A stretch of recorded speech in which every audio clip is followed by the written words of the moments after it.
Good afternoon. I'm going to call to order the Pierce County Council and Tuesday study session for April 15th, 2025. The time is 12:03.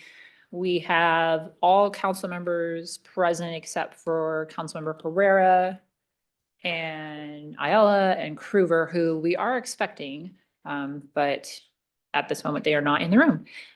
We are going to start with our overview of today's council agenda. Mr. Cox to brief. Yes, Chair Hitchens. The members of the council, you have in front of you the amended meeting agenda for April 15th, 2025. That's this afternoon at 3 o'clock. It'll be held in council chambers. The changes from the agenda that you reviewed yesterday are, you can see there's an addition under the consent agenda, section 5. And that is a resolution of the council identifying street lighting and other neighborhood traffic projects for funding. And that's going to be pursuant to 2023-44S2. That was the biennial budget. And requesting the county engineer to review and authorize the projects. This is for referral to Economic and Infrastructure Development Committee with a final council action date of May 6th. You have, in addition to that, the proposal, the resolutions that you discussed yesterday, which includes approving a meeting council date. And anyway, under final action, you have R 2025-135, which is confirming the reappointment of an existing member, Michelle Macero, to the Pierce County Veterans Advisory Board. You have two other appointments, R 2025-136 and R 2025-137, confirming the appointment of Huda Swalen to the Pierce County Conservation Futures and Open Space Systems Advisory Board, and confirming the appointment of Ulysses De La Torre to the Developmental Disabilities Advisory Board. Under item 6, you have no messages from the executive. Under item 7, proclamations, recognitions, awards, and presentations, you have a proclamation of Pierce County Council and the executive designating April 22nd, 2025 as Earth Day in Pierce County. And under item 9, ordinances, you have ordinance 2025-507, adopting a new chapter 2.113 of the County Code Community Needs Grant Program. I believe you may have some amendments being offered to that. And then finally, you have proposal ordinance 2025-509, which is an ordinance amending ordinances 2022-14S and 2024-514, and adopting new voting precinct boundary maps pursuant to Chapter 29A, 16 of the Revised Code of Washington. You received a committee recommendation of due pass at the Rules and Operations Committee on April 7th. And for the previously mentioned ordinance, you received a committee recommendation of forward without recommendation at Rules and Operations on March 31st, 2025. And I'd be happy to answer any questions you have about the agenda. Thank you for the overview. For the record, Vice Chair Herrera and Councilmember Ayala have joined us. And again, we had a very long Health and Human Services Committee, so people are probably trying to do those human things. And now we have Councilmember Krueger. Thank you. So we are all here, which is perfect because we're gonna, if there's no other questions, jump into amendments. Not seeing any, so we will go over amendments for today. Mr. Boki. Thank you, Chair Hitch and Paul Boki, council staff. So yesterday we went over 2 or 3 amendments. There have been additional amendments, and I believe that there will be one additional amendment beyond that. So real quickly, we went over Amendment 1 yesterday. That is an amendment to subsection B that adds some additional language, makes some changes to the language in there. Now, the addition today is the next one is 1A. So if 1 doesn't pass, or even if 1 passes and you take up 1A, 1A takes up the subsection and changes it in its entirety to this shaded section there. So it will read, the subparagraph B goes from the council may appropriate up to $2,625,000 expenditures This will change to when fully funded, each council member may propose up to $375,000 each, or the total amount available divided evenly by the 7 council members for expenditures for the Community Needs Grant Program. Do we want to pause and see if people have questions on either 1 and 1A? Okay, not seeing any, so we'll go on to number 2, which hasn't changed, is my understanding, but. Two has not changed Okay. at all. So 3 is if 2 doesn't pass, 3 will then be brought in. This assumes that all the other language is in. So this would add a new section I. And this is under the allowable items that allowable subjects that the grant program can be used for. This would add a subsection I, aging and disability related services. So there was some mention, I think in prior meetings on this subject, that this was one of the items that was not in there, and this is being added, and this is from Councilmember Ayala. We do have a light up, so let's pause there. We'll go to Councilmember Ayala. Thank you, Chair. I did want to speak to this slightly, mostly because there's a few comments that came up during our last, I believe it was yesterday's meeting, that led me to this particular amendment. However, in further conversations, I'm not sure if I can change this particular amendment or it'd be a new thing altogether. But I would be in favor of simplifying our language as per, I believe, the second amendment, while still adding aging and disability services. One, to make it easier for our public to understand, and also for allowing, to allow us to really tailor the needs based on our own district priorities. Okay. Thank you. I think I understand. Any other questions? Okay, we will move on to number 3 or number 4. Number 4. So number 4 is from Councilmember Morel, and this adds some language to the last subsection H. So this now adds in bold applicability of other law, and adds the language, funding distributions made pursuant to this chapter are not contracts for professional services as the term is used in section 9.15, subparagraph 2 of the Pierce County Charter. And then the remaining, the rest of the language in H remains. Can you give us some examples of what is under 9.15 parentheses 2? I cannot. Okay. Councilmember Morel, can you help us understand have what it. this is saying? I don't Because have some of the things that have been funded are professional services, so I'm assuming there's some nuance here. Yeah, one of the, I think a few of you were on the council during the debate that happened last The time great with debate. the community funds program.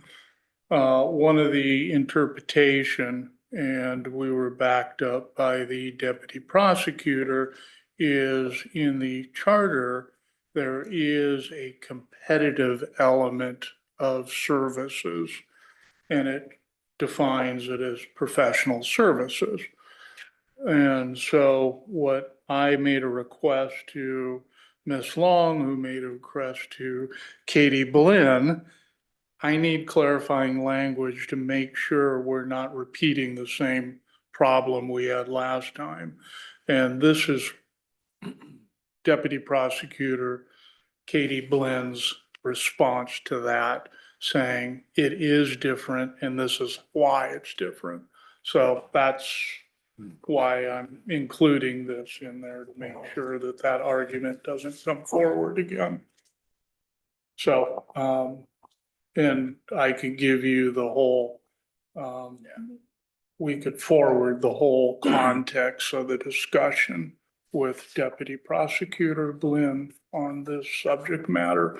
I think, Ms. Long got it, Mr. Boki. But I can forward it to the council, but there again, this is just, her suggested language to make sure that there's clarity to why it's different than last time. So, Okay. Thank you. and I'll get that out to everyone then. Any other? Councilmember Ayala? Just one clarifying question, mostly because professional services is in quotes. Just want to make sure that the definition of professional services does reference information in section 9.152. We're not creating our own definition of professional services. Yeah, it's just, if I can jump in. Yes. She had put it in quotes, so I think Mr. Boki just transferred her exact Yes. wording down. I don't think it needs to be highlighted like that, but. Yeah, we'll take those out. Ms. Blinn is actually listening to us in the Zoom room as an attendee, so I don't know if you have the willing to come on and just clarify if there's something important around the quotes around professional services. We can also work on getting clarification by 3 o'clock to make sure.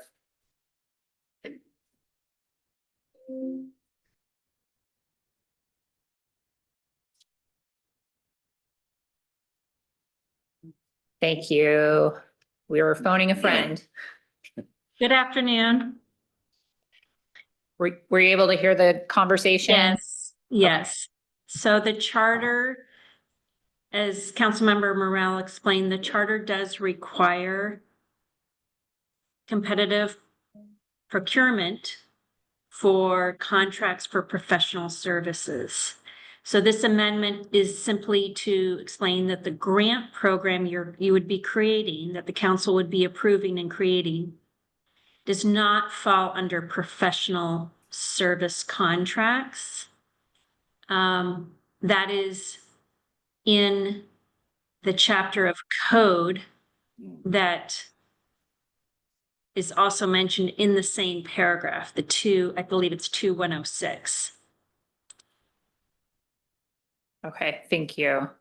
So it's not creating a definition to answer Councilmember Ayala's question. It's actually intentionally not. And the code does not define professional services, which is why there was a debate 2 years ago. Thank you. Are there questions for Ms. Blinn or the maker of this amendment?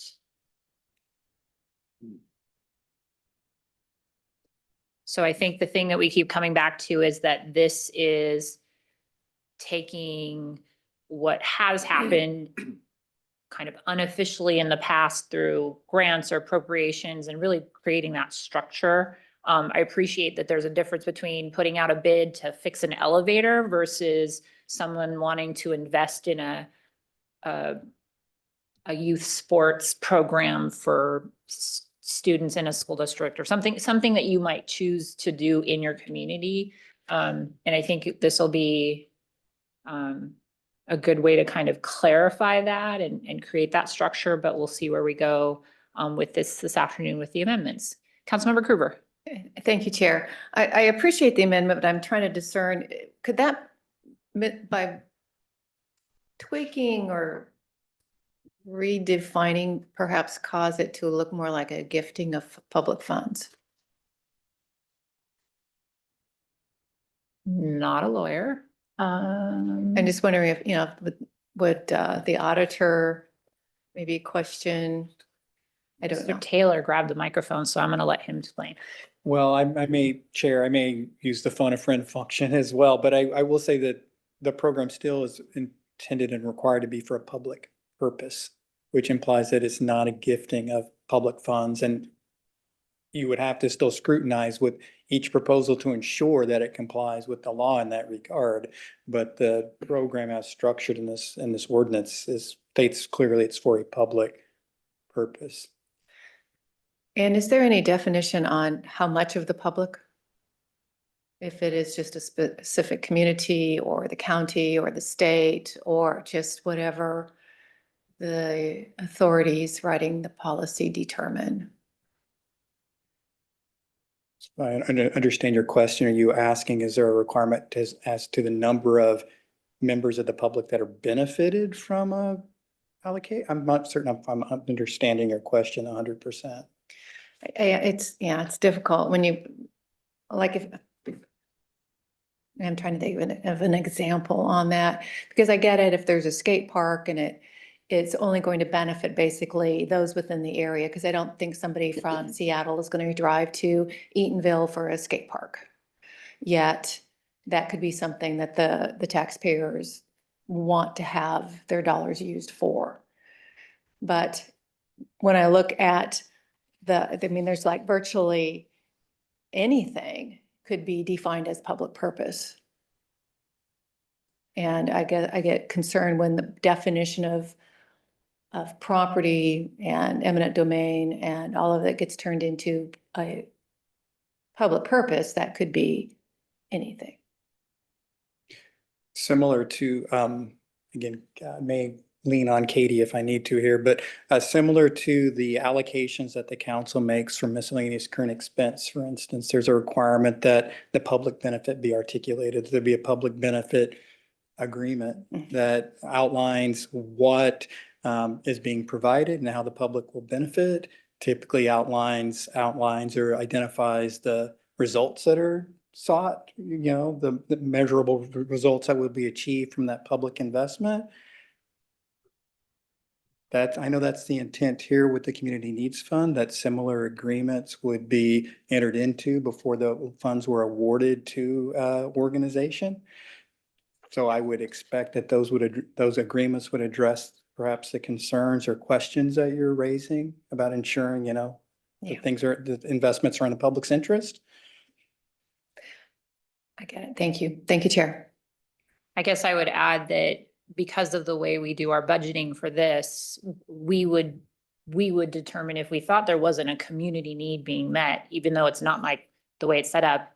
I choose some for my district, you choose some for your district. You're going to defend and explain the community benefit. We may not exactly agree, but we would defend and then vote. And we are basically saying, and then all of us have the ability to reach out to a prosecuting attorney, our legal department. And if they're like, this is walking a fine line, I would hope they would go, hey, this doesn't quite, like, this is one of those kind of gray ones, and maybe you want to reconsider or rethink about purposing. But again, this creates the structure, which we've never had, which I love structure. So, looking to see if there's any other questions. Okay, anything else, Mr. Boki? So we may have one more amendment, and that would change subsection F again, but it would be different. It would be a hybrid between amendment number 2, what you have now, and amendment number 2. It would shorten it considerably, but it would still leave the current structure in place. Haven't started on it, but that's what I'm hearing from the members. So would it basically eliminate kind of like what number 3 does, which eliminates the examples, and it would just be Yeah. So, like a list of here are the areas? yeah, we haven't put pen to paper yet, but, and that's an old fashioned term, but allow me to say that, pen to paper, A through I, which would then include the J that you see in amendment number 3, but they would be more just descriptive rather than detailed. I can speak to that. Sure. Well, go, oh, you're already on. I think as we look at what is written right now, I think it's delineated either by a comma or a semicolon. but whatever that first punctuation is, a removal of everything after that. But still keeping those headlining terms as priorities, as our public has identified those as priorities and as council has identified those as priorities. Okay. Got it. Any questions on the soon to come other amendment? Okay, not seeing any. Thank you, Mr. Boki. Any other questions on today's council agenda before we move on? Okay, that brings us to item number 3, which is external boards and commissions. Thank you. Hugh Taylor, council staff. So no items to report on for the Puget Sound Regional Council this week. I will note, however, that the Pierce County Regional Council is meeting on Thursday at their normal meeting time of 6 p.m. On their agenda are 2 items I want to bring to your attention. First is the Sheriff Swank will be doing a presentation of the Pierce County Regional Council, just providing updates to the body. And then secondly, there'll be a discussion regarding the call for centers process. Those are the centers of local importance.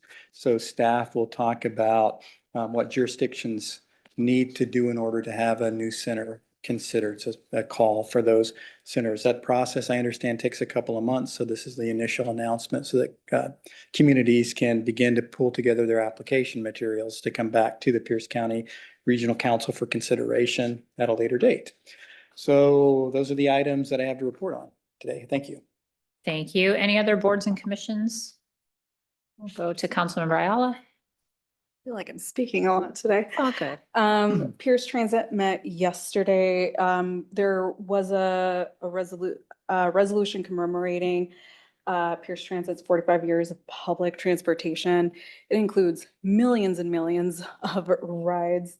A few highlights from that meeting include they have some behavioral health tax dollars routed to them. So they developed a response to those in crisis. I will have more information on this for you later, but any writer or any staff member can call on what they are calling their HEART team to respond to anyone in crisis, whether it is at a bus stop within the bus, or I believe it's 5 or 10 block radius of a bus. So more information on that. Tacoma Arts Live met last week. It was a debrief of some fundraising efforts. So great celebration there. And a lot of enthusiasm. And I do want to know, the Tacoma Arts Live board is so energetic and so supportive. So it's great to be a part of that space. So a lot of enthusiasm for what they will bring forward in the next year. And then the Workforce Central Executive Committee also met. That was, it meets 4 times a year. So that was our first one. And that was more of an orientation and context setting, along with a light preview of the year and their budget, understanding that they will not have some one-time dollars, so they are working with a reduced budget. Thank you for the update. Any other boards and commissions? Well, I would add the health department meets tomorrow in study session. We're going to be previewing our budget amendment process that will happen at the next Board of Health formally. So good to get there so you could ask lots of questions or follow up if you have some. So anything else on boards and commissions? Otherwise, Councilmember Morrell.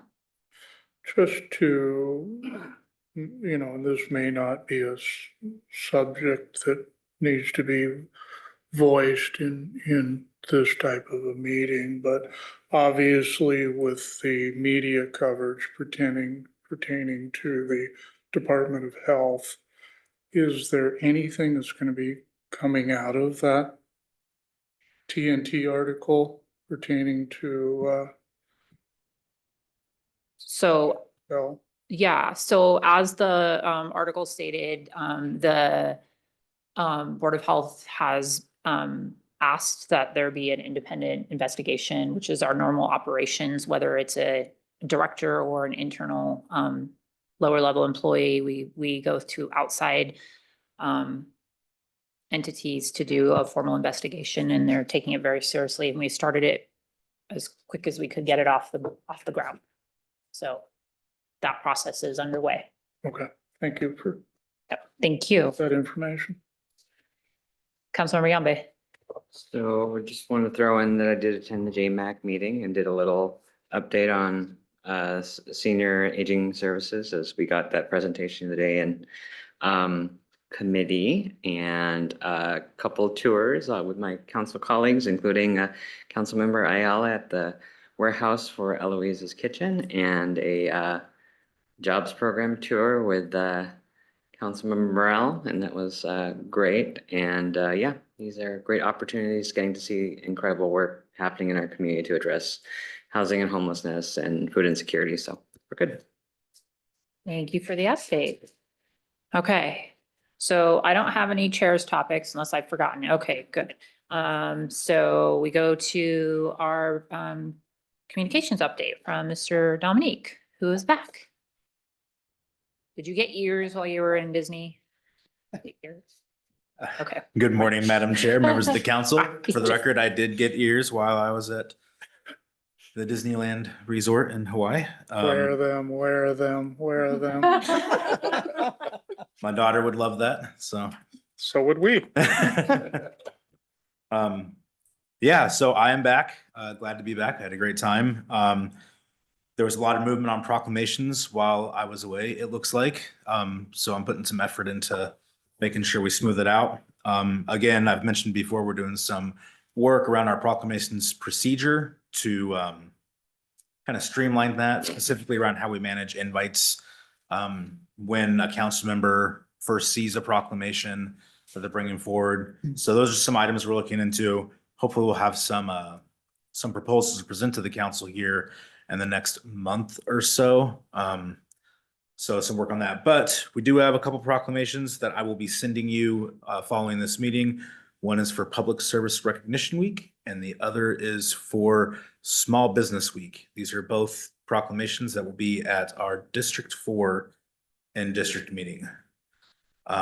So we didn't have a chance to get those into the Tuesday study session packet since I was out of town. But I'll make sure those get into your inboxes, and we'll just move through our normal process for making changes. And those two proclamations will head to rules and operations next week. Okay. Any questions for Mr. Dominique?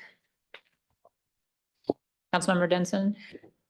Thank you for thinking through the proclamation processes, and I know you're coming to us with some recommendations. I've been thinking a lot about this too, so a couple ideas just to throw out there, and I don't know if maybe the council could weigh in whether you like or don't like, because I know there's pros and cons, but I was thinking if we could request that organizations limit their speaking to one person per organization, that is a thought, and then also if we should consider asking that they limit their comments to 3 minutes, that might help. It might help us be able to have more organizations here if we know that they're going to keep to the same time period that we have for public comment.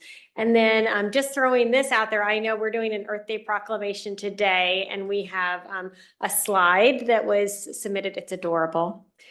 So just throwing that out to other council members, maybe we could offer to organizations if they want to submit one slide, because I think too many will be burdensome for you all and could drag things on, but one slide just to kind of highlight if it's a housing organization, maybe they want to have like one slide of something they're proud of. It might help us visualize what they do in the public while still managing expectations. So those are just some ideas I've been having.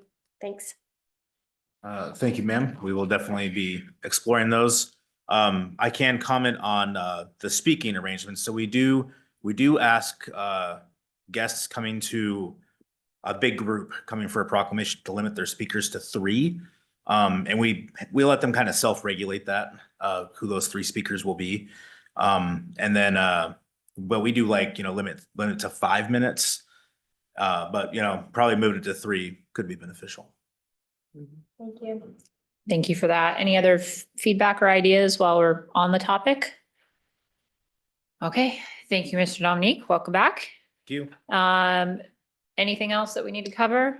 No chair. Okay, seeing no other business before us in study session, we adjourn.